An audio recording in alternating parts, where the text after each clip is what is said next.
Hello students, welcome to the chemistry class. So this is lecture 15. In last class we were discussing about the hydrogen spectrum और उसमें हमने ये series बनाई हुई थी, ठीक है, जिसमें हम ये दिखा रहे थे. लास्ट क्लास में हमने यहीं पे खत्म की थी और ये दिखाया था n इज इक्वल टू 1 2 3 जो डिफरेंट किसको रिप्रेजेंट कर रहा है, ऑर्बिट्स को. और इस डायरेक्शन में हमने क्या रिप्रेजेंट किया था, energy. So this is energy, ये एनर्जी को हम रिप्रेजेंट कर रहे हैं. तो एनर्जी आप देख सकते हैं, ये हमने ई पे दिखाया हुआ है कि कैसे वेरिएशन आ रहा है एनर्जी का. फॉर्मूला में एनर्जी का क्या यूज करेंगे हमने पढ़ा था. एनर्जी का बोर्ड्स मॉडल में हम जो फॉर्मूला पढ़ते हैं -13.6 Z square by N square, ये इलेक्ट्रॉन वोल्ट के रिस्पेक्ट में. अब हाइड्रोजन स्पेक्ट्रम की बात हो रही है, तो हाइड्रोजन स्पेक्ट्रम के रिस्पेक्ट में अगर हम देखेंगे तो जेड की वैल्यू क्या आ जाएगी 1 एंड एन की वैल्यू 1 2 3 जिस भी ऑर्बिट की बात होगी उसके रिस्पेक्ट में अगर हम रख के निकालेंगे तो हमारे पास ये हमने लिखा था लास्ट क्लास में, एनर्जी इस फर्स्ट ऑर्बिट के लिए क्या थी -13.6 इलेक्ट्रॉन वोल्ट, सेकंड के लिए -3.4, थर्ड के लिए 1.51, ऐसे -0.85, और ये कंटिन्यूसली ऊपर कम होता जाएगा जब n is equal to infinity ये रिप्रेजेंट कर रहे हैं. ये शायद आपने लास्ट क्लास में नहीं बनाया होगा तो ऐड कर लीजिएगा, ठीक है. n is equal to infinity represent करेंगे, जब यहां पे हम इंफिनिटी रखेंगे n तो क्या आएगा, e के वैल्यू क्या आएगा, जीरो आ जाएगा. सो इस पॉइंट पे जो एनर्जी होगी वो क्या हो जाएगी, जीरो. तो आप देखेंगे एनर्जी क्या हो रही है, इंक्रीज हो रही है, क्योंकि हम निगेटिव वैल्यू के साथ यहां पे देख रहे हैं. तो दिस इज -13.6 एंड जैसे जैसे हम ऊपर मूव करेंगे ये एनर्जी क्या होती जा रही है, पॉजिटिव की तरफ मूव कर रही है और इस पॉइंट पे जाके जीरो हो जा रही है. तो एनर्जी क्या हो रही है, इंक्रीज करती जा रही है. तो इलेक्ट्रॉन फर्स्ट ऑर्बिट में तो एनर्जी सबसे कम है क्योंकि निगेटिव साइन के साथ है, तो एनर्जी इस पॉइंट पे क्या होगी, सबसे कम होगी. और जैसे जैसे n की वैल्यू इंक्रीज हो रही है, मतलब अगर ये मेरा न्यूक्लियस है तो इसके सराउंड में जैसे जैसे नंबर ऑफ ऑर्बिट बढ़ते जाएंगे उनमें जो इलेक्ट्रॉन्स हो गया उनकी एनर्जी क्या होती जा रही है, इंक्रीज होती जा रही है. तो ये एनर्जी क्या होती जा रही है, इंक्रीज होती जा रही है. और जब n is equal to infinity होगा, यानी कि n is equal to infinity मतलब न्यूक्लियस से हम बहुत दूर की बात कर रहे हैं, तो ओवरऑल एनर्जी क्या हो जाएगी, जीरो. एनर्जी जीरो होने का मतलब यह है कि अब वो इलेक्ट्रॉन उस न्यूक्लियस के अट्रैक्शन फोर्स में नहीं रहेगा, ठीक है. जब तक ये वैल्यूज निगेटिव मिल रही हैं तब तक उस इलेक्ट्रॉन पे एक अट्रैक्शन फोर्स है जिसकी वजह से वो इस न्यूक्लियस से बंधा हुआ है, करेक्ट. और जब एनर्जी ओवरऑल जीरो हो गई तो उस न्यूक्लियस के अट्रैक्शन फोर्स यानी बिल्कुल काम नहीं कर रहा और वो एक फ्री इलेक्ट्रॉन है, यानी उस न्यूक्लियस के अट्रैक्शन फोर्स से बाहर निकल जाएगा. समझ में आ रहा है. ये एनर्जी जो रिप्रेजेंट कर रही है बहुत इंपॉर्टेंट पॉइंट है. साथ में इनका डिफरेंसेस जो हम दिखा रहे हैं, अब देखिए ये डिफरेंस हम दिखा रहे हैं मैक्सिमम है, उसके बाद जैसे जैसे हम ऊपर मूव कर रहे हैं ये डिफरेंस क्या हो रहा है, कम होता जा रहा है. यहां पे डिफरेंस देखेंगे इन दोनों का कितना आ जाएगा, 13.6 माइनस 3.4 10.2 इलेक्ट्रॉन वोल्ट. वैसे यहां पे डिफरेंस निकालेंगे तो वो तो 10.2 से कम ही आएगा. तो ये डिफरेंस ऊपर जाने पे क्या हो रहा है, एनर्जी का कम होता जा रहा है, ठीक है. तो ये एनर्जी के डिफरेंसेस ऊपर जाने पे मतलब जैसे जैसे मैं न्यूक्लियस से दूर जाऊंगा, जैसे जैसे मैं न्यूक्लियस से दूर जाऊंगा, second orbit, third orbit, fourth orbit, fifth orbit, उसी तरीके से उनके बीच का जो डिफरेंसेस है वो कम होते जाएंगे, साथ में इलेक्ट्रॉन की एनर्जी क्या होगी, बढ़ती जाएगी. और एक पॉइंट ऐसा आएगा जब उसकी ओवरऑल एनर्जी जीरो हो जाएगी, मतलब वो उस न्यूक्लियस के अट्रैक्शन फोर्स में नहीं रहा, बाहर निकल गया, ठीक है. इसी कंसेप्ट को हम आयनाइजेशन एनर्जी भी बोलते हैं, जैसे हमने पढ़ा हुआ था. अगर मैं आपको एग्जांपल समझाऊं, हमने ये तो पढ़ी रखा है कि Na से Na प्लस और दिस इज इलेक्ट्रॉन, सोडियम है, सोडियम से मैंने क्या किया, एक इलेक्ट्रॉन निकाला, एक इलेक्ट्रॉन निकालूंगा तो किसमें कन्वर्ट हो जाएगा, Na से Na प्लस प्लस इलेक्ट्रॉन. सो ये Na प्लस में कन्वर्ट हो गया, आयनाइज हो गया. तो वो जो इलेक्ट्रॉन मैंने निकाला है, ये इलेक्ट्रॉन निकलने का मतलब ये उसके न्यूक्लियस के अट्रैक्शन फोर्स में नहीं है, हमेशा के लिए बाहर निकल गया. न्यूक्लियस के अट्रैक्शन फोर्स को तोड़ के वो हमेशा के लिए बाहर निकल गया. तो जो Na का एक न्यूट्रल एटम था वो किस में कन्वर्ट हो जाएगा, Na प्लस में, करेक्ट. तो उस अट्रैक्शन फोर्स को पूरा तोड़ के वो बाहर निकल गया. मतलब अगर बोला जाए क्वेश्चन में कि किसी इलेक्ट्रॉन को निकालना है, अब इसे ध्यान से सुन लीजिए, क्वेश्चन करते टाइम ये यूज होगा. मान लीजिए कोई इलेक्ट्रॉन फर्स्ट ऑर्बिट में प्रेजेंट है, हाइड्रोजन की बात कर रहे हैं, वैसे भी हाइड्रोजन के लिए फर्स्ट ऑर्बिट में रहेगा, इस ऑर्बिट में प्रेजेंट है, तो उसकी एनर्जी क्या होगी, -13.6 इलेक्ट्रॉन वोल्ट. क्वेश्चन में बोल रहा है जो हाइड्रोजन का इलेक्ट्रॉन है फर्स्ट ऑर्बिट में, उस इलेक्ट्रॉन को हमें बाहर निकाल के H को किस में कन्वर्ट करना है, मतलब H से मुझे एक इलेक्ट्रॉन बाहर निकाल के H प्लस बनाना है, ये सॉरी. सो H से H प्लस बनाना है, एक इलेक्ट्रॉन को बाहर निकालना है.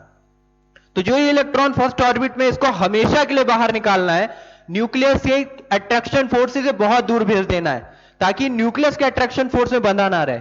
जब तक ये न्यूक्लियस के अट्रैक्शन फोर्स में बंधा रहेगा तब तक ये सर्कुलर पाथ पे मोशन करता रहेगा। तो इसको हमेशा के लिए बाहर निकालना है। अगर हमेशा के लिए बाहर निकालना है तो ओवरऑल एनर्जी कितनी करनी पड़ेगी मुझे?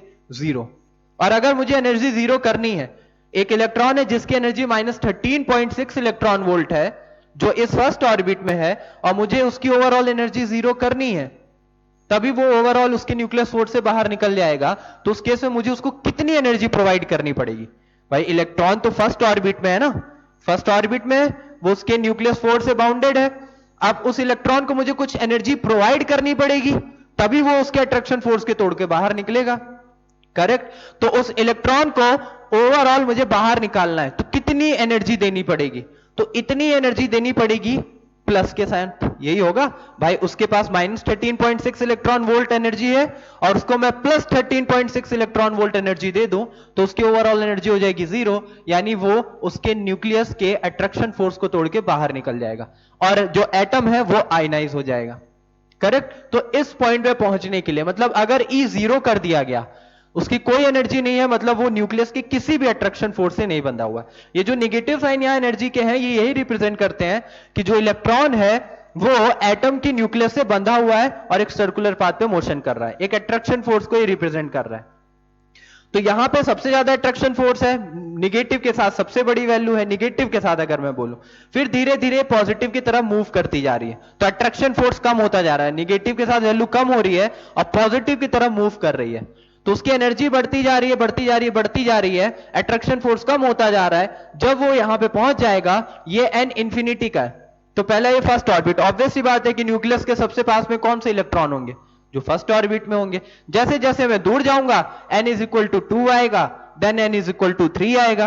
तो न्यूक्लियस से दूर जाने पे ये n बढ़ते जाएंगे और उसी तरीके से ओवरऑल एनर्जी पॉजिटिव की तरफ मूव कर रही है, तो इंक्रीज होती जाएगी। जब ओवरऑल एनर्जी 0 हो गई, उस केस में वो इलेक्ट्रॉन न्यूक्लियस से बहुत दूर होगा और न्यूक्लियस के अट्रैक्शन फोर्स से बाहर होगा। समझ में आ रहा है? तो इस पॉइंट को याद रखिएगा, क्वेश्चन करते टाइम यूज होगा कि अगर कोई इलेक्ट्रॉन, जैसे मैं बोलूं ये इलेक्ट्रॉन जो सेकंड ऑर्बिट में कोई इलेक्ट्रॉन है, उसकी एनर्जी ये है, मुझे उस इलेक्ट्रॉन को बाहर निकालना है, एटम को आयनाइज करना है। सो एटम को आयनाइज करने के लिए, इस इलेक्ट्रॉन को बाहर निकालने के लिए मुझे कितनी एनर्जी देनी पड़ेगी? तो +3.4 इलेक्ट्रॉन वोल्ट। इतनी एनर्जी अगर मैंने प्रोवाइड की तो ओवरऑल एनर्जी हो जाएगी 0 और इलेक्ट्रॉन उस न्यूक्लियस के अट्रैक्शन फोर्स से बाहर निकल जाएगा। क्लियर है ये पॉइंट?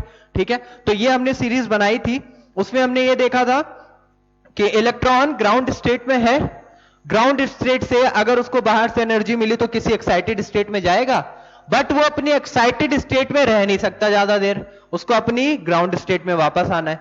तो वो ग्राउंड स्टेट में जब वापस आएगा स्टेट में, तो ग्राउंड स्टेट में आने के दो प्रोसेस हो सकते हैं, या तो वो डायरेक्ट आ जाए एक सिंगल स्टेप में, या फिर मल्टी स्टेप्स में आए। ये डिस्कस किया था हमने कि इलेक्ट्रॉन अगर किसी हायर एनर्जी स्टेट में गया, जैसे ये n = 1 और ये हम दिखा रहे हैं n = मान लीजिए n = 2 से n = 5 इलेक्ट्रॉन मान लीजिए यहां पे प्रेजेंट है, इससे पहले n = 1। अब n = 2 से इतनी एनर्जी मिली, इतनी एनर्जी इसको बाहर से मिली कि उस एनर्जी को अब्सॉर्ब करके n = 2 से 5 में चला गया। 5 में रह नहीं सकता, इसको वापस से अपनी ग्राउंड स्टेट में आना है। तो ग्राउंड स्टेट में ये सिंगल स्टेप में भी आ सकता है और मल्टी स्टेप में भी आ सकता है, मतलब 5 से 4 में आए, फिर 4 से 3 में आए, फिर 3 से 2 में आए, दोनों पॉसिबिलिटीज है। तो अगर इलेक्ट्रॉन डायरेक्ट आ गया तो इसके रिस्पेक्ट में एनर्जी इमिट करेगा, क्योंकि हायर एनर्जी स्टेट से लोअर एनर्जी स्टेट में आएगा, तो एनर्जी क्या करेगा? इमिट करेगा, और उसी तरीके से यहां भी इमिट करेगा। समझ में आ रहा है? 5 से 4 में आया, 4 से 3 में आया, this is n = 4, this is n = 3। सो 5 से 2 में डायरेक्ट आ गया या 5 से 2 में डिफरेंट स्टेप्स में आया, दोनों पॉसिबिलिटी है। तो मुझे ये एनर्जी भी मिलेगी, अगर इन 3 स्टेप में आया तो ये एनर्जी भी मिलेगी, ये एनर्जी भी मिलेगी, ये एनर्जी, मतलब ये एनर्जी जब 5 से 4 में आएगा तो कुछ अमाउंट में एनर्जी इमिट करेगा। जो एनर्जी या जो रेडिएशन वो इमिट कर रहा है, अगर मैं उसका स्पेक्ट्रोस्कोप से स्पेक्ट्रम देखूंगा तो मुझे उसके अकॉर्डिंग वेवलेंथ मिलेगी।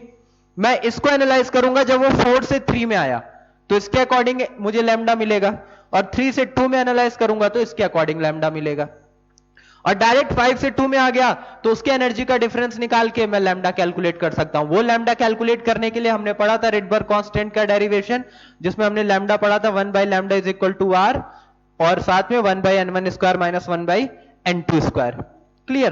तो ये पॉसिबिलिटीज हैं। तो हाइड्रोजन स्पेक्ट्रम में हम यही देख रहे हैं कि अगर किसी, अब ये स्पेक्ट्रम लाइन स्पेक्ट्रम का एग्जांपल है जिसमें हमने देखा था कि हाइड्रोजन गैस एक डिस्चार्ज ट्यूब में ली गई, बहुत हाई पोटेंशियल अप्लाई किया, तो जो हाइड्रोजन के इलेक्ट्रॉन है जब उनको हाई एनर्जी मिलेगी तो वो हायर एक्साइटेड स्टेट में चले जाएंगे। यही होगा, एक डिस्चार्ज ट्यूब है, उसके अंदर हाइड्रोजन गैस के एटम्स प्रेजेंट है, हमने डिस्कस किया था, और उसको अगर हम इलेक्ट्रिकल डिस्चार्ज प्रोवाइड कर रहे हैं, मतलब एक हाई पोटेंशियल पे अगर हम उसमें हीट कर रहे हैं, तो उसमें क्या होगा, जो हाइड्रोजन के गैस है उनको जब एनर्जी मिलेगी, हाइड्रोजन गैस के जो एटम है उनको जब एनर्जी मिलेगी, वो एनर्जी को एब्जॉर्ब करेंगे, तो उसके जो इलेक्ट्रॉन है वो एनर्जी एब्जॉर्ब करके हायर स्टेट में चला जाएगा, एक्साइटेड स्टेट में, बट एक्साइटेड स्टेट से वो वापस आएगा लोअर स्टेट में, और जब लोअर स्टेट में आएगा तो कुछ एनर्जी इमिट करेगा, कुछ रेडिएशन इमिट करेगा, और उस रेडिएशन का एनालिसिस ही करने पे हमें हाइड्रोजन का स्पेक्ट्रम देखने को मिलता है। तो ये दिखाया गया है कि hydrogen n is equal to 1 से, मान लीजिए 1 से 1 में था इलेक्ट्रॉन, एनर्जी मिली, 7 में चला गया, अब 7 में गया, 7 से डायरेक्ट 1 में आ गया। बात को समझिए इधर, बहुत इंपॉर्टेंट है ये, 1 में था, एनर्जी अब्सॉर्ब किया, 7 में चला गया।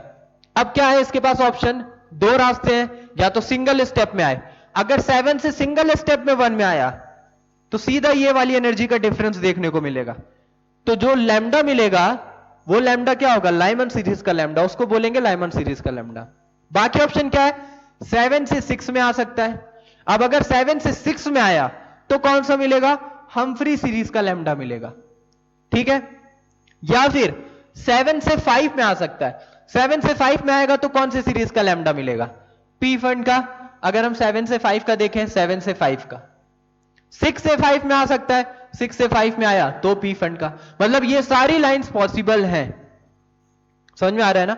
मान लो 7 से वो आया, किस में आया, 2 में आया, दो स्टेप में आया, 7 से 2 में, देन 2 से 1 में, तो जो 7 से 2 में आएगा वो जो लैम्डा होगा वो ये वाला एनर्जी डिफरेंस होगा, जिसका लैम्डा मुझे बामर सीरीज के अकॉर्डिंग मिलेगा, और फिर 2 से 1 में आएगा तो वो लाइमन सीरीज में आ जाएगा। तो ये डिफरेंट वेवलेंथ वहां पे वो इमिट कर सकता है, तो इन सब वेवलेंथ की, ये सारी वेवलेंथ हमको उसमें स्पेक्ट्रम में देखने को मिलती है। समझ में आ रहा है? बट ये लाइन और इमिशन स्पेक्ट्रम क्यों है, लाइन एंड इमिशन स्पेक्ट्रम क्यों है, कंटिन्यूअस स्पेक्ट्रम नहीं है। लाइन का मतलब हमने पढ़ा था कि अगर मैं फोटोग्राफिक प्लेट पे देखूंगा तो यहां एक वेवलेंथ, यहां एक वेवलेंथ, यहां एक वेवलेंथ, और बीच में हमको क्या मिलते थे, डार्क लाइंस, मतलब कंटिन्यूअसली हमको क्या नहीं मिल रहा था, लैम्डा नहीं मिल रहा था, कोई रेडिएशन जरूरी नहीं था कि वहां पे प्रेजेंट हो, तो these were the dark lines. तो ऐसे यहां पे देखने को मिलेगा, क्यों, क्योंकि एनर्जी 13.6 है, इसके ऊपर 13 माइनस 13.5 तो है ही नहीं, माइनस 13.5 नहीं है, 13.4 नहीं है, 13.2 नहीं है, 13.1 नहीं है, तो वो सारे वाले तो आपको देखने को मिलेंगे नहीं, केवल क्या देखने को मिलेगा, 3.4 से 3.6 के बीच का जो डिफरेंस है वो यही मिलेगा, तो इसका लैम्डा देखने को मिलेगा, जो एनर्जी का डिफरेंस यहां पे होगा। बाकी कंटिन्यूअसली एनर्जी ऑर्बिट्स प्रेजेंट नहीं है। रदरफोर्ड मॉडल में यही था, रदरफोर्ड ने क्या बोला कि न्यूक्लियस के सराउंड में जो इलेक्ट्रॉन है वो सर्कुलर ऑर्बिट पे घूमता है, लेकिन कोई भी सर्कुलर ऑर्बिट हो सकता है, मतलब ये न्यूक्लियस तो इसके अराउंड कोई भी सर्कुलर ऑर्बिट, जबकि बोर्स में हम क्या पढ़ रहे हैं, ऐसा नहीं, किसी भी ऑर्बिट में नहीं होगा, एक पर्टिकुलर सर्टेन ऑर्बिट्स में ही इलेक्ट्रॉन घूमेंगे और उन सब की एनर्जी क्या होगी, फिक्स होगी, जो ये हमने रख रखी है। अब ऐसा नहीं कि इलेक्ट्रॉन इसमें मिलेगा 13.6 एंड इलेक्ट्रॉन मिलेगा -3.4, तो बीच में अगर मैं बोल दूं कि इलेक्ट्रॉन -11 इलेक्ट्रॉन वोल्ट पे, अगर एनर्जी में लिख दूं -11 इलेक्ट्रॉन वोल्ट, तो उसका भी एक ऑर्बिट होगा, क्या उस ऑर्बिट में इलेक्ट्रॉन मिलेगा, नहीं मिल सकता, -11 इलेक्ट्रॉन वोल्ट वाली जो ऑर्बिट होगा उसमें इलेक्ट्रॉन नहीं मिलेगा, तो इलेक्ट्रॉन इन फिक्स्ड एनर्जी वाले ऑर्बिट्स में ही मिल रहा है। समझ में आ रहा है? और इसके बेसिस पे हमको क्या, हाइड्रोजन स्पेक्ट्रम भी देखने को मिलेगा, जो कि एक लाइन स्पेक्ट्रम है। तो अब हम इन सीरीज का 1 बाय 1 डिस्कशन करेंगे, ठीक है। ये डायग्राम मैंने समझा दिया आपको, 2 पॉइंट इंपॉर्टेंट है, याद रखिएगा, एनर्जी के डिफरेंसेस और साथ में इन्फिनाइट पे ये ओवरऑल एनर्जी जीरो होगी, मतलब इलेक्ट्रॉन अट्रैक्शन फोर्स को, न्यूक्लियस के अट्रैक्शन फोर्स को तोड़ के बाहर निकल जाएगा। क्लियर है? चलिए अब हम इन सीरीज का वन बाय वन डिस्कशन करते हैं, इसमें क्या क्या देखने को। लाइमन आप लोग याद कर लीजिए, 765 कुछ भी हो जहां पे आ रहा है, यानी कि हम बोलते हैं ना इसको हायर स्टेशनरी स्टेट, इसको क्या बोलते हैं, लोअर स्टेशनरी। तो इसका जो लोअर स्टेशनरी स्टेट है वो क्या होगा, n is equal to 1। Balmer series के लिए n इज इक्वल टू 2, बास्टन सीरीज के लिए n इज इक्वल टू 3, और ब्रैकेट के लिए n इज इक्वल टू 4। ठीक है, तो ये सारी चीजें याद रखिएगा। अब हम इनका वन बाय वन डिस्कशन करते हैं कि लाइमन सीरीज क्या रिप्रेजेंट कर रहा है, बामर सीरीज क्या रिप्रेजेंट कर रहा है, और इसमें कौन कौन सी लाइंस आएंगी, और इनके लैम्डा जो है हमें देखने को मिलते हैं वो किस रेंज में होंगे, किस इलेक्ट्रोमैग्नेटिक स्पेक्ट्रम के अंदर आएगा। So first we will start with Lyman series. Point wise लिखते हैं। First point,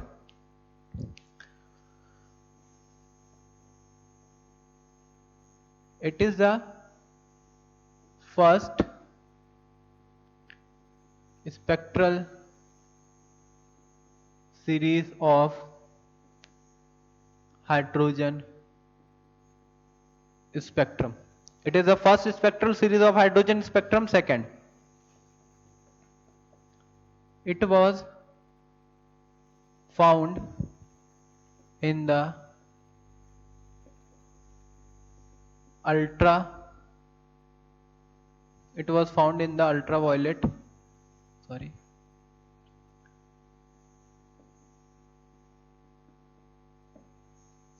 it was found in the ultraviolet region. मतलब इसका जो हमको लैम्डा मिलेगा वो किस में देखने को मिलेगा, अल्ट्रावायलेट रीजन में इसके लैम्डा आएंगे। जो भी वेवलेंथ है वो किस रीजन में लाई करेगी, अल्ट्रावायलेट रीजन। जो हमने इलेक्ट्रोमैग्नेटिक स्पेक्ट्रम पढ़ा था उसमें हमने अल्ट्रावायलेट की एक लैम्डा देखा था कि उसका लैम्डा किस रेंज में होता है, तो उस रेंज के लैम्डा हमको लाइमन सीरीज में देखने को मिलेंगे। ठीक है, थर्ड पॉइंट नोट कर लीजिए, it's value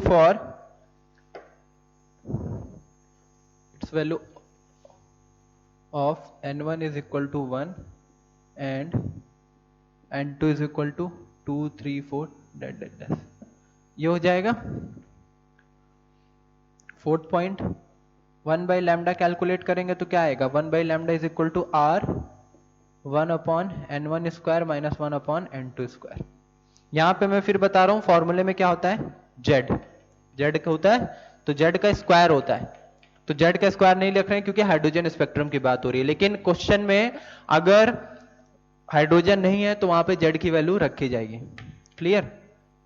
so 1 by lambda is equal to R 1 by n1 minus 1 by n2 square, where n1 is equal to 1। तो अगर हम n1 1 रख दें तो 1 बाई लैम्डा क्या बन जाएगा, आर 1 माइनस 1 अपॉन n2 का स्क्वायर, और n2 आप ये देख सकते हैं। ठीक है, साथ ही r क्या होता है, r की value 1.097 into 10 to the power 7 metre inverse. हाँ, ये एक पॉइंट है कांस्टेंट जो कि रिडबर्ग कांस्टेंट था, ये देख लीजिएगा मीटर इनवर्स में है ये 1.097 10 to the power 7 metre inverse, क्योंकि लैम्डा के अपोजिट जा रहा है ना, लैम्डा की यूनिट मीटर। शायद लास्ट क्लास में मैंने ये मीटर किया था, ठीक है, तो उसको सब लोग करेक्ट कर लेंगे। समझ में आ रहा है क्या बोल रहा हूं? लास्ट क्लास में आर की वैल्यू में शायद यहां पे मीटर कर दिया था, तो उसको करेक्ट कर लीजिएगा, मीटर इनवर्स। ठीक है, लैम्डा के अपोजिट। ये सारे पॉइंट्स आपको क्लियर ही होंगे, ठीक है, नोट करते जाइए साथ में।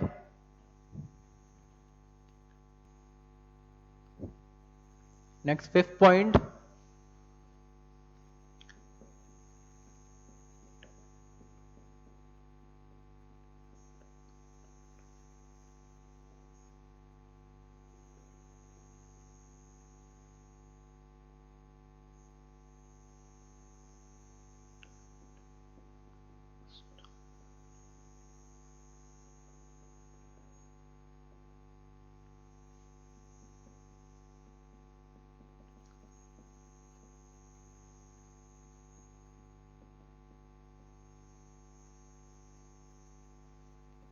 n2 is equal to, if n1 is equal to 1, n2 3, तो इसको बोलेंगे it is termed as second Lyman series, Lyman line या सीरीज बोल सकते हैं। If n1 is equal to 1 and n2 is equal to 4, third Lyman series.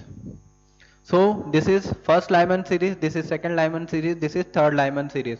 क्या देख लीजिए इधर, if n1 is equal to 1 and लिखा हुआ है, इसमें तो किसी को कंफ्यूजन नहीं होता है ना, पता चला एंड ही नहीं समझ में आ रहा है। So this is and n2 is equal to 2, तो जब 2 से 1 में आएगा तो उसको बोलते हैं फर्स्ट लाइमन सीरीज, जब 3 से 1 में आएगा तो सेकंड लाइमन सीरीज, एंड 4 से 1 में आएगा तो थर्ड लाइमन सीरीज। तो क्वेश्चन में ये भी वर्ड यूज कर सकता है, first Lyman series, second Lyman series, third Lyman series. तो थर्ड लाइमन सीरीज बोल रहा है क्वेश्चन में, इसका मतलब क्या बात हो रही है कि इलेक्ट्रॉन जो है वो 4 से 1 में आ रहा है। Clear? 6 point.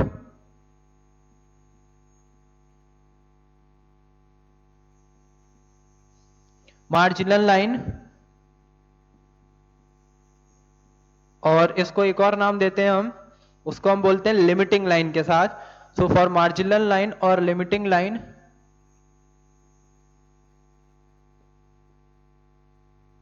Limiting line n2 is equal to infinity. ये इंपॉर्टेंट पॉइंट है। फॉर मार्जिनल लाइन और लिमिटिंग लाइन के लिए n2 क्या होगा? इंफिनिटी होगा। n2 जब इंफिनिटी होगा तो 1 by lambda is equal to क्या हो जाएगा? r, 1 बाई n1 का स्क्वायर तो 1 था, और n2 इंफिनिटी, ये हो जाएगा 0। तो आपको 1 by lambda is equal to क्या मिल जाएगा? r। सीधा सीधा r की वैल्यू, और उसका अपोजिट कर देंगे तो लैम्डा आ जाएगा। तो मार्जिनल लाइन या लिमिटिंग लाइन कौन सी लाइन होगी?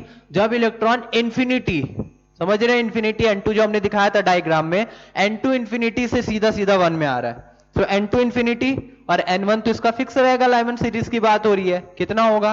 1। So 1 by lambda is equal to r, 1 minus 1 by infinity, ये हो जाएगा 0।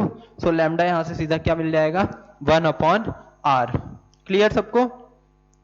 सो ये कुछ पॉइंट्स हैं। First spectral series hydrogen spectrum की को क्या बोलेंगे? लाइमन। और ये जो लैम्डा मिलेगा इसका अल्ट्रावायलेट रीजन में। बाकी आपको पता है n1 1 होना चाहिए, n2 2 3 4 कुछ भी हो सकता है।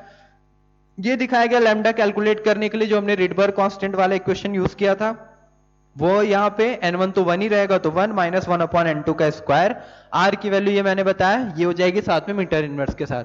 अब 2 से 1 में आ रहा है तो उसको बोलेंगे फर्स्ट लाइमन सीरीज, 3 से 1 में आ रहा है सेकंड लाइमन सीरीज, 4 से 1 में आ रहा है third Lyman series.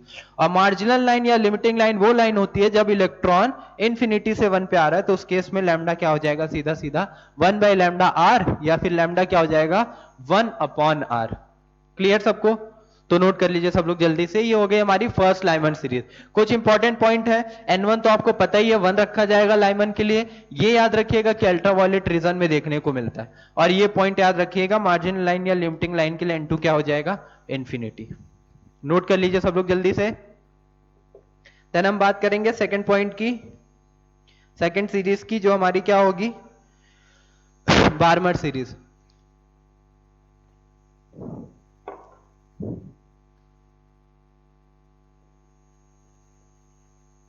Now this is second series, Barmer series. अब इसमें क्या क्या चेंजेस होंगे? जो कुछ कुछ चेंजेस है वो मैं यहाँ पे करते चल रहा हूं, आप नोट करिएगा लेकिन proper. So it is the second, first की जगह क्या हो जाएगा इसका फर्स्ट पॉइंट? जो जो थोड़े थोड़े चेंजेस मैं वो कर रहा हूं। बार्मर सीरीज की बात हो रही है, it is the second spectral series of hydrogen spectrum, right? Second, it was found in the visible region. ये अल्ट्रावायलेट में ना मिलके क्या किसमें मिलेगी? विजिबल रीजन में। सो ये सेकेंड पॉइंट हो गया, विजिबल रीजन में आपको मिलेगी। Then third point, its value of n1 is equal to 2 हो जाएगा, और n2 कहां से वेरी करेगा? 3 4 एंड कंटिन्यूसली इंफिनिटी तक जाएगा n2। सो n2 अगर मैं ये हटा के लिख दूं, सो 3 4 डैट ये हो गया third point. Fourth point, 1 by lambda r, 1 by, ये तो वही रहेगा। इस बार n1 क्या है हमारा? 2, सो ये पॉइंट क्या बन जाएगा 1/4, क्योंकि इस बार 1/n1 का स्क्वायर करेंगे तो 1/n1 का स्क्वायर क्या हो जाएगा 2 का square 4, so 1/λ is equal to r 1/4 minus 1/n2 का स्क्वायर, r तो यही रहने वाला है। तो इस इक्वेशन का यूज करके हम लैम्डा कैलकुलेट कर सकते हैं। Then if n1 is equal to, अब इस बार इसका n1 तो 2 होगा, 2 होगा, n2 होगा, ये तो समझ में आ रहा है सबको। और ये पॉइंट क्या होगा, ये हो जाएगा 3। तो अगर n3 से 2 में आया, n1 is equal to 2 and n2 is equal to 3, तो it is termed as first Balmer series. अब ये n1 n2 क्या रिप्रेजेंट कर रहे हैं, क्लियर है ना सबको? मैंने सीधा लिख दिया है, मतलब n1 2 n2 3 का मतलब इलेक्ट्रॉन थर्ड से 2 में आ रहा है, जो अभी हमने डायग्राम से पहले बनाया था। n1 क्या था, लोअर एनर्जी स्टेट, n2 क्या था, हायर एनर्जी स्टेट। तो हायर एनर्जी स्टेट से लोअर एनर्जी स्टेट में इलेक्ट्रॉन जब नीचे आएगा ग्राउंड स्टेट में, जो अभी हमने लाइमन बार्मर सीरीज बनाया था, सो 3 से 2 में आ रहा है, so electron will jump from 3 to 2, then उसको हम क्या बोलेंगे, first Balmer series. Similarly n is equal to 2 and n2 क्या हो जाएगा 4, मतलब इस बार इलेक्ट्रॉन की जंपिंग कहां से हो रही है, 4 से 2 में आ रहा है, सो 4 से जब 2 में आएगा तो हो जाएगा second Balmer series. Similarly n1 is equal to 2 and n2 क्या हो गया 5, तो ये क्या हो जाएगी third Barmer series. This will B third Barmer series. For marginal line या लिमिटिंग लाइन के लिए क्या लिखा जाएगा, n2 तो इंफिनिटी रहेगा, किसी भी मार्जिनल या लिमिटिंग लाइन की बात हो रही है तो जो हायर एक्साइटेड स्टेट है वो इंफिनिटी है, और जो n1 होगा वो क्या हो जाएगा, इस केस में n1 क्या है बार्मर सीरीज में 2, तो यहां पे रखेंगे 1/1 का स्क्वायर ना होके इस बार 2 का स्क्वायर बनेगा माइनस 1/इंफिनिटी। सो यहां से अगर हम लैम्डा कैलकुलेट करेंगे तो हमारे पास लैम्डा क्या आएगा, 1/λ is equal to r and this is 1/4, so lambda is equal to 4/r। ये इस बार लैम्डा आ जाएगा, लैम्डा कितना आ गया 4/r, सीधा r की वैल्यू रखेंगे लैम्डा निकल जाएगा यहां से। बाकी अगर फ्रीक्वेंसी पूछा वो आपको निकालना आती है, लैम्डा के साथ फ्रीक्वेंसी का रिलेशन यूज कर लेंगे, वेव नंबर पूछा वो कैलकुलेट कर सकते हैं। तो ये हो गया हमारा किसके लिए, सेकेंड सीरीज के लिए। तो सब लोग पॉज करिए और जल्दी जल्दी नोट कर लीजिए, ये बार्मर सीरीज का हो गया। Then we will third talk about Paschen third series, PASCHEN Paschen series, ये क्या हो जाएगी, this is the third spectral series of hydrogen spectrum. It is found in the not visible infrared.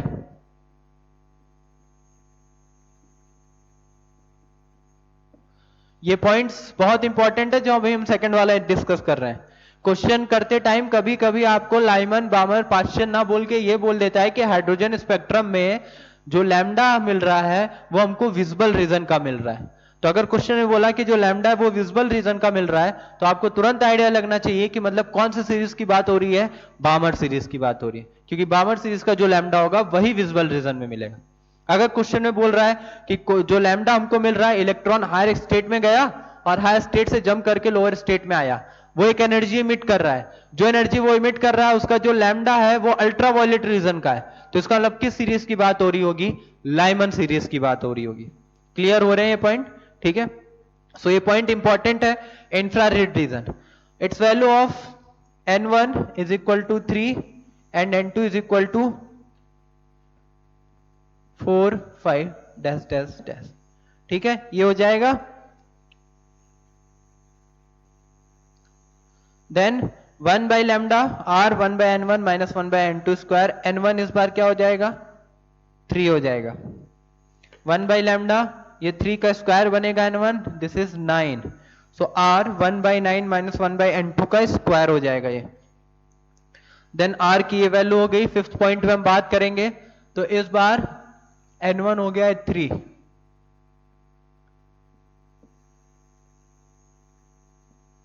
and n2 will be 4 5 and 6, so 4 5 and 6, this is termed as first Paschen series,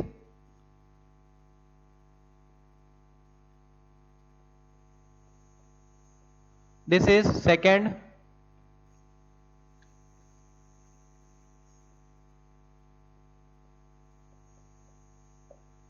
and ये third.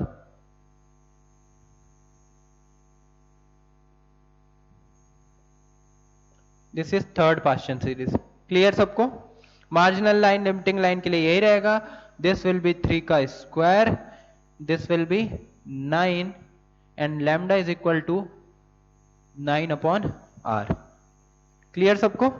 सो n2 हमारा infinity हो गया, n1 हमारा 3 रहेगा partial series के लिए, सो lambda will be 9/r। ये हो गया हमारा थर्ड। अब बात करते हैं फोर्थ सीरीज की। फोर्थ सीरीज हमारी क्या थी? ब्रैकेट, फोर्थ ब्रैकेट, सो ये हो जाएगा हमारा क्या? Fourth spectral. It is also found in, अब यहां से ये देखिए कॉमन है, फोर्थ सीरीज में बात कर रहे हैं, थर्ड सीरीज जो थी वो भी पार्शियल सीरीज इंफ्रारेड में थी, एंड फोर्थ भी हमारी किस में होगी? इंफ्रारेड रीजन में है। तो थर्ड एंड फोर्थ दोनों ही किस में है? इंफ्रारेड रीजन में है। इट्स वैल्यू ऑफ n1 कितना हो जाएगा? 4, n2 कितना हो जाएगा? 5, 6, 7 से वेरी करेगा। 1/λ similar, this will be n1 4, this will be 4 का स्क्वायर 16, 1/n1 का स्क्वायर 16, देन n1 3, n2 4। इस बार यहां क्या चेंज होगा? n1 सबका क्या हो जाएगा? 4 हो जाएगा, तो this will be 4, 4 and 4, and n2 will be 5, 6 and 7. It will defined as first bracket series, it will be second bracket series,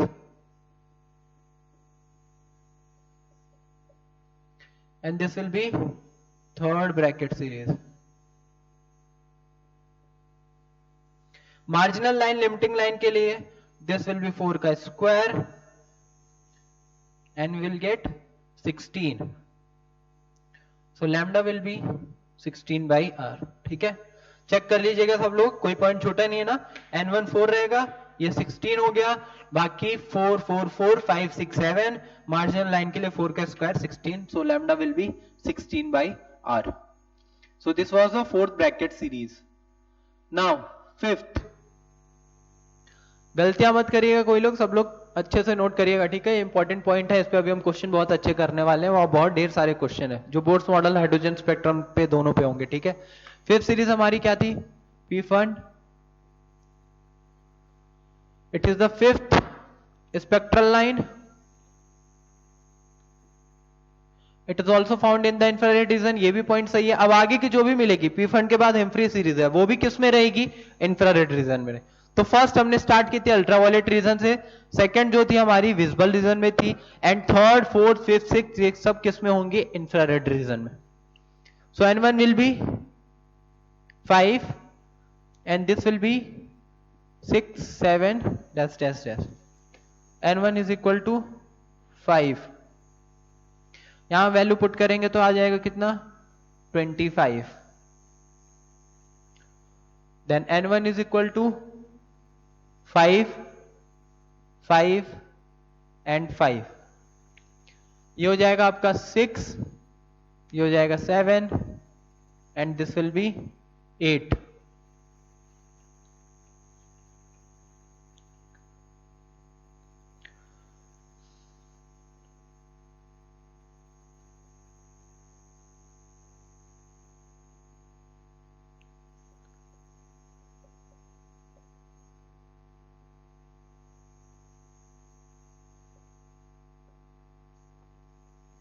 marginal या लिमिटिंग लाइन के लिए दिस विल बी 5 का square and you will get here 25, so lambda will be 25/r।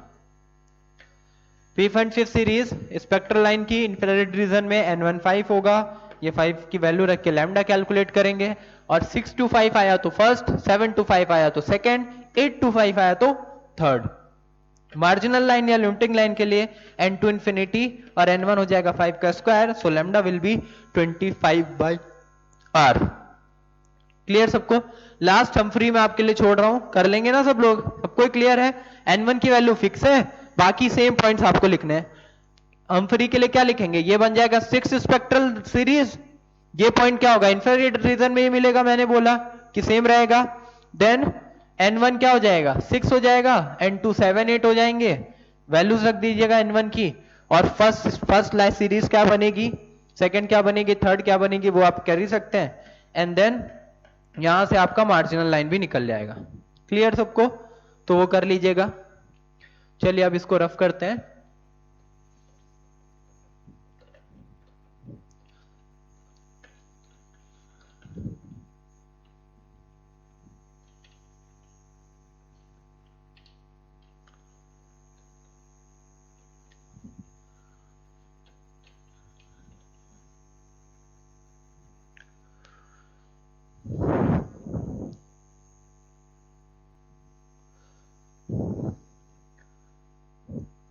सो अब note डालते हैं, note डालिए।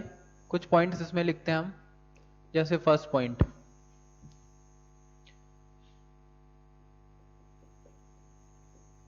Maximum number of spectral lines, maximum number of spectral lines in hydrogen spectrum is equal to n2 minus n1, n2 minus n1 plus 1, where n2 represent higher energy state and n1 represent lower energy state. So maximum number of spectral line क्या हो जाएगी? n2 minus n1, n2 minus n1 plus 1 divided by 2, ये divided by 2 भी होगा यहाँ पे। So ये हो गई n2 और n1 को रिप्रेजेंट, ठीक है? तो maximum number of spectral lines ये होंगी। अब क्या ये रिप्रेजेंट कर रहा है स्पेक्ट्रल लाइंस? कैसे हम कैलकुलेट कर रहे हैं? चलिए हम इधर देखते हैं। एक मान लीजिए हम दिखा रहे हैं n1 2, ये रिप्रेजेंट कर रहा है n इज इक्वल टू 2 को, ये रिप्रेजेंट कर रहा है n इज इक्वल टू 3 को। थोड़ा सा गैप बड़ा बनाते हैं हम। So this is n is equal to 3, फिर ये आया n is equal to 4, n is equal to 4। उसके बाद this is n is equal to 5 and this is n is equal to 6। So ये पॉइंट्स बन गए। अब देखिए क्वेश्चन में क्या बोल रहा है? क्वेश्चन में बोला जा रहा है आपसे कि इलेक्ट्रॉन एक्साइटेड स्टेट में गया, इलेक्ट्रॉन एक्साइटेड स्टेट में गया, एक हायर एनर्जी लेवल में गया, उसके बाद वो ग्राउंड स्टेट में वापस आ रहा है। तो क्वेश्चन में बोला जा रहा है वो 6 से 2 में वापस आ रहा है, तो कितनी मैक्सिमम स्पेक्ट्रल लाइंस पॉसिबल है? यही हम बात कर रहे हैं, maximum number of spectral lines. तो maximum number of spectral lines हमको निकालने की कितनी पॉसिबल होगी? तो वो अगर हम बनाए यहां पे जैसे अभी हमने बनाया था, सो 6 से 2 में, तो पहले 6 से 2, देन 5 से 2, देन 4 से 2, देन 3 से 2, ये बन गया। फिर 3 के लिए देखेंगे, 6 से 3 में, 5 से 3 में, 4 से 3 में, देन 4 6 से 4, 5 से 4, देन 6 से 5। तो ये पॉसिबिलिटीज है। हमने 6 से देख लिया 2 में, 5 से 2 में, 3 से 2 में, उसी तरीके से हमने बाकी सारी स्पेक्ट्रल लाइंस यहां पे देख ली।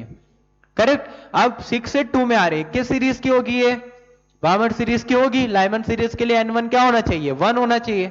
सो बार्मर सीरीज ये क्या होगा? पास्चन, ये ब्रैकेट एपीफंड।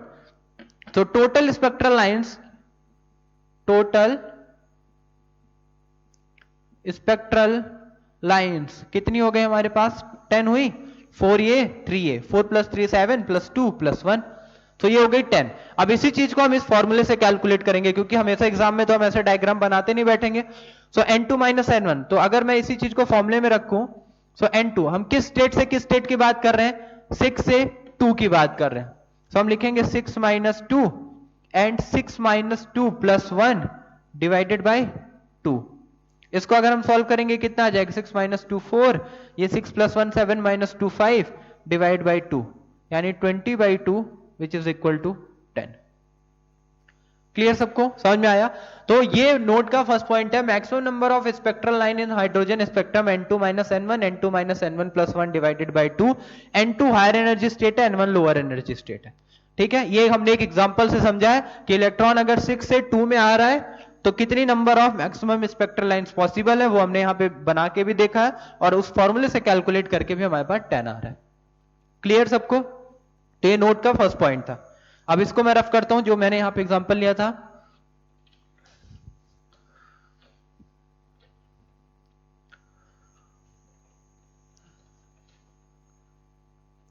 नोट में सेकंड पॉइंट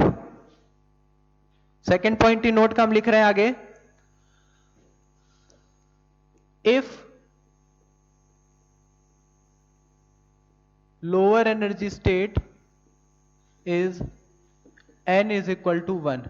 अगर लोअर एनर्जी स्टेट जो हम रिप्रेजेंट कर रहे थे वो क्या है, n इज इक्वल टू 1 है, तो हम उसी फॉर्मूले में अगर रख दें तो n2 minus n1, lower energy state को हम n1 से रिप्रेजेंट कर रहे थे और n2 क्या था, हायर एनर्जी स्टेट, सो n1 क्या हो गया 1। तो हमारे पास फॉर्मूला क्या हो जाएगा, maximum number of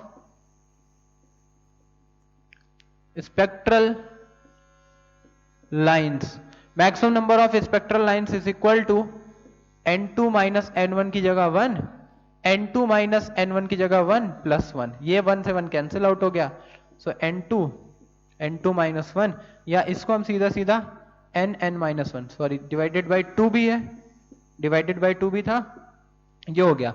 so maximum number of spectral lines क्या मिल जाएंगे हमको, n माइनस 1 बाई 2।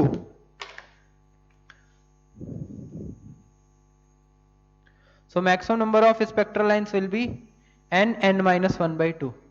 इधर क्या है, maximum number of spectral lines. ठीक है, ये नोट कर लीजिएगा आगे जो यहां पे लिखा हुआ है maximum number of spectral lines. समझ में आया? सो अब इसको मैंने क्या n1 की जगह 1 रखा और n2 अपनी जगह पे, तो बन जाएगा n2 माइनस 1 बाई 2। अब यहां पे n2 n1 तो बचा ही नहीं, तो n2 को हम n लिख सकते हैं। जो भी हायर एनर्जी स्टेट होगी वो n की जगह रखी जाएगी, और ग्राउंड स्टेट क्या है 1, वो तो फिक्स कर दिया हमने। समझ में आया? सो ये maximum number of spectral lines n minus 1 by 2 बन जाएगा सीधा फॉर्मूला। कब? जब लोअर एनर्जी स्टेट 1 होगी। अगर वो 1 नहीं है तो फिर फॉर्मूला क्या रहेगा, n2 minus n1, n2 minus n1 plus 1 divided by 2। Clear सबको? चलिए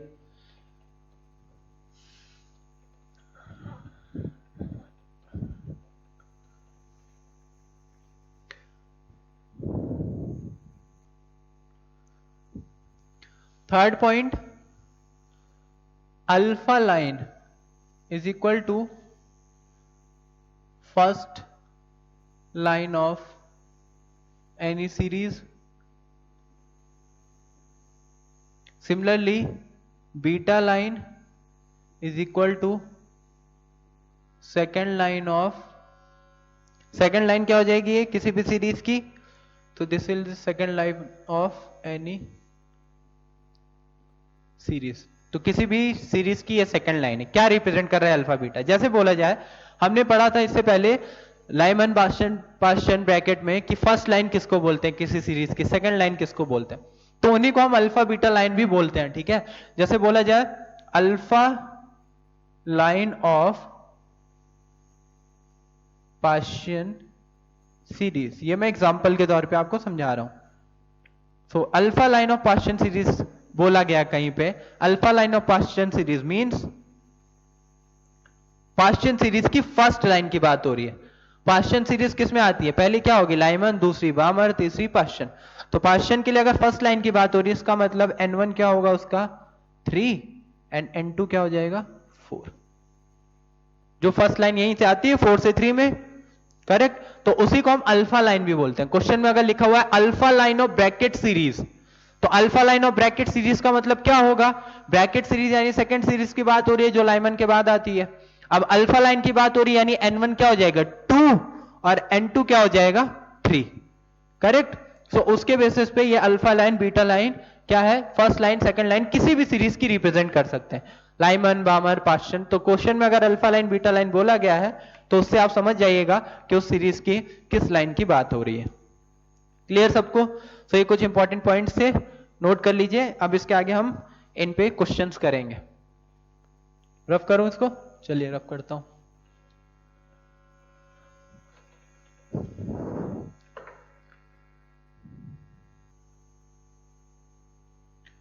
सो ये हमारे पास दो क्वेश्चंस हैं। First question, calculate the wavelength of radiation emitted producing a line, आगे क्या दे रखा है, in Lyman series when an electron falls from fourth stationary state in hydrogen atom. Second question है, calculate the wave number for the shortest wavelength transmission in the Balmer series of hydrogen spectrum. तो video pause करिए सब लोग और solve करिए, ठीक है? Video pause करके सॉल्व करिए। चलिए अब आगे हम देखते हैं इसका कैलकुलेशन। फर्स्ट का, calculate the wavelength of radiation emitted producing a line in Lyman series when an electron falls from fourth stationary state in hydrogen atom. So electron, first solution की बात कर रहे हैं, n इज इक्वल टू 4 से n is equal to 1 में आ रहा है। Fourth stationary state, stationery state की बात किया है, जो इसकी फोर्थ स्टेशनरी स्टेट क्या होगी, n is equal to 4। Third stationary state n is equal to 3, ये हो गई उसकी ग्राउंड स्टेट, या first stationary state n is equal to 1 in hydrogen atom. आगे बोला नहीं है कि किस स्टेट में आ रहा है। देखिए क्या बोला, producing a line in Lyman series, Lyman series की बात कर रहा है। तो ऑब्वियसली हम किस में बात करेंगे, n इज इक्वल टू 1 में, कि 4 से 1 में आ रहा है। क्वेश्चन में बोल रहा है फोर्थ स्टेशनरी स्टेट में लाइमन सीरीज में आ रहा है, उसका लैम्डा निकालना है। तो जब इलेक्ट्रॉन 4 से 1 पे आएगा तो जब गिरेगा तो हायर एनर्जी स्टेट से लोअर में आ रहा है। हायर एनर्जी स्टेट समझ में आ रहा है ना? अभी हमने डिस्कशन किया था, एनर्जी जैसे जैसे एन बढ़ेगा ऊपर एनर्जी बढ़ती जाती है। नीचे सबसे कम थी हमारे पास -13.6, फिर उसके ऊपर और -3.4 बढ़ती जा रही है ना? क्योंकि निगेटिव साइन क्या होता जा रहा है, निगेटिव साइन है, तो वैल्यू जैसे जैसे मैग्नीट्यूड अगर कम हो रहा है तो ओवरऑल क्या होता जाएगा, वो इंक्रीज होगा। तो 4 से 1 में आ रहा है, तो यहां पे एनर्जी ज्यादा थी, 1 में आया तो एनर्जी एक इमिट करेगा। जो एनर्जी इमिट कर रहा है इसका लैम्डा आपको क्वेश्चन में पूछा गया है, इसका लैम्डा क्या होगा। तो इसका लैम्डा निकालने के लिए हमने रिडबर्ग कांस्टेंट वाला इक्वेशन देखा था, 1 by lambda is equal to R 1 upon n1 square minus 1 upon n2 का स्क्वायर। यहां आर जेड स्क्वायर होता है, जेड अगेन 1 रख देंगे क्योंकि हाइड्रोजन स्पेक्ट्रम की बात हो रही है। n1 lower energy state, n2 higher. So n2 question में कितना दिया गया हमको 4, n1 क्वेश्चन में कितना दिया गया है 1। सो ये वैल्यूज हम यहाँ पे पुट कर देंगे, 1 by lambda is equal to R की जगह 1.097 इंटू 10 टू द पावर 7, और साथ में क्या आ जाएगा 1 अपॉन n1 का स्क्वायर, n1 का मतलब 1, सो 1 बाई 1 माइनस 1 अपॉन 4 का स्क्वायर। ये 1 का स्क्वायर अगर लिख दें, so 1 by lambda 097 into 10 to the power 7, और साथ में क्या आ जाएगा 1 माइनस 1 बाई 16, एंड इसको हम सॉल्व कर लेंगे। So 1 by lambda is equal to 1.097 into 10 to the power 7, 16 minus 1 यानी 15 बाई 16, ये आ जाएगा 15 बाई 16, और उसको आगे हम सॉल्व करेंगे। तो इसको मैं इधर ही कर देता हूं रफ करने के बजाय। तो आगे हमारे पास लैम्डा अगर हम कैलकुलेट करेंगे, लैम्डा कैलकुलेट करेंगे, तो वैल्यू नीचे चली जाएगी, 16 ऊपर चला जाएगा, तो 16 divided by 15 into 1.097 into 10 to the power 7, ठीक है। और यहां से लैम्डा हम आगे कैलकुलेट कर लेंगे, उसकी जो वैल्यू आ रही है वो वैल्यू आ रही है आपके पास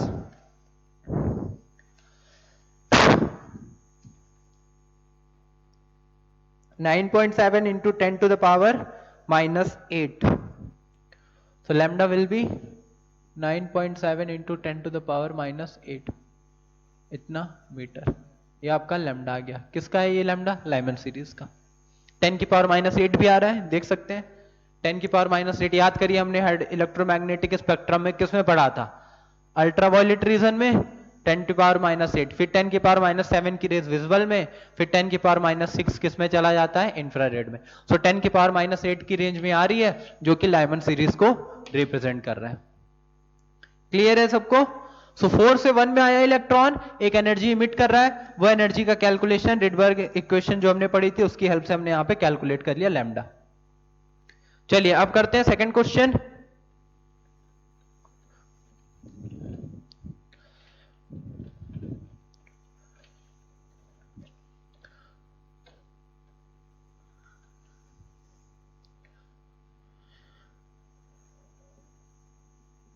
सेकंड क्वेश्चन आपको बोल रहा है calculate the wave number for the shortest wavelength transmission in the Balmer series of hydrogen spectrum. बहुत इंपॉर्टेंट है, खुद से समझिए। शॉर्टेस्ट वेवलेंथ ट्रांसमिशन इन बामर सीरीज, बामर सीरीज की बात कर रहा है, सेकंड सॉल्यूशन की बात कर रहे हैं। N1 जो हो जाएगा वो हो जाएगा 2, ये तो क्लियर है। N2 क्या होगा? N2 क्या रखा जाएगा शॉर्टेस्ट वेवलेंथ के लिए? ये बोल रहा है wave number for the shortest wavelength. Shortest wavelength के लिए N2 क्या हो जाएगा? इंफिनिटी। क्यों होगा इंफिनिटी? क्योंकि जब N2 इंफिनिटी होगा और N1 2 होगा तब एनर्जी का डिफरेंस जो होगा वो मैक्सिमम होगा। ये समझ में आ रहा है? अगर मुझे बोला जाए मैंने N2 ये ले लिया, मान लो ये है N2 3, फिर बीच में आएगा 4, फिर ये आ गया N2 4, सो N2 3 4 5 6, तो अगर 3 से 2 का डिफरेंस देखे ये आएगा, 4 से 2 का डिफरेंस देखे ये आएगा, तो मिनिमम एनर्जी कहां पे आएगी? 3 से 2 के डिफरेंस के बीच में। अगर 4 और 2 का डिफरेंस देखूंगा तो वो तो ज्यादा हो जाएगा, 5 2 देखूंगा और ज्यादा हो जाएगा। डिफरेंस की बात कर रहा हूं मैं। इंफिनिटी से 2 के बीच का डिफरेंस मैक्सिमम डिफरेंस होगा। किसका डिफरेंस? एनर्जी का डिफरेंस।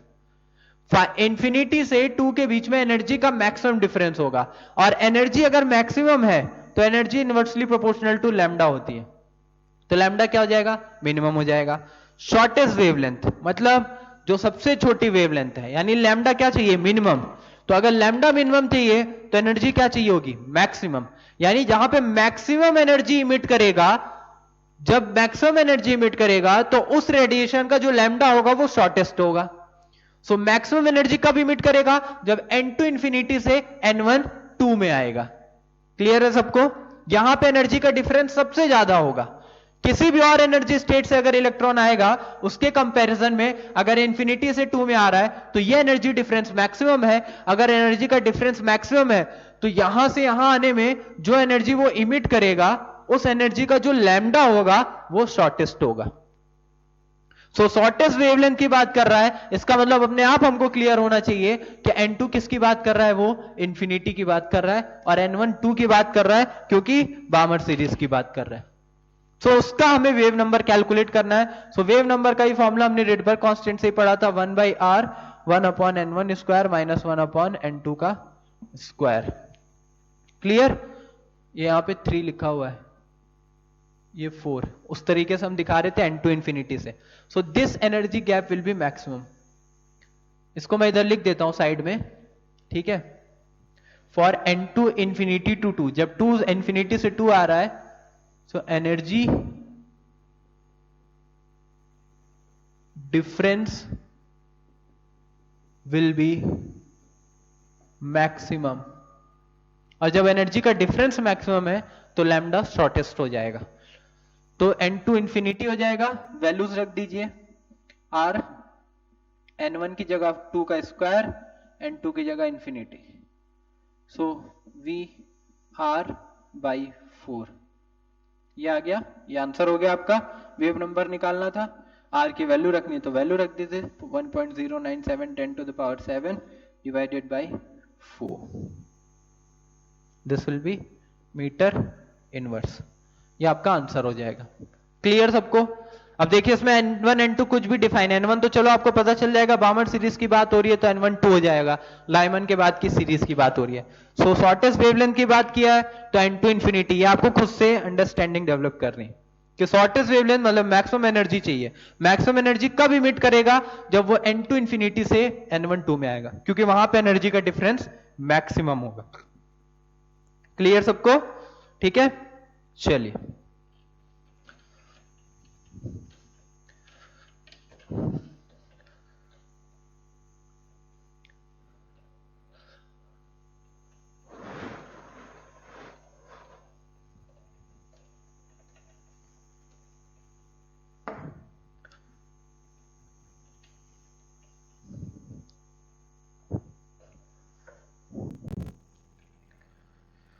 सो यहाँ पे हम आज की क्लास खत्म करते हैं, ठीक है।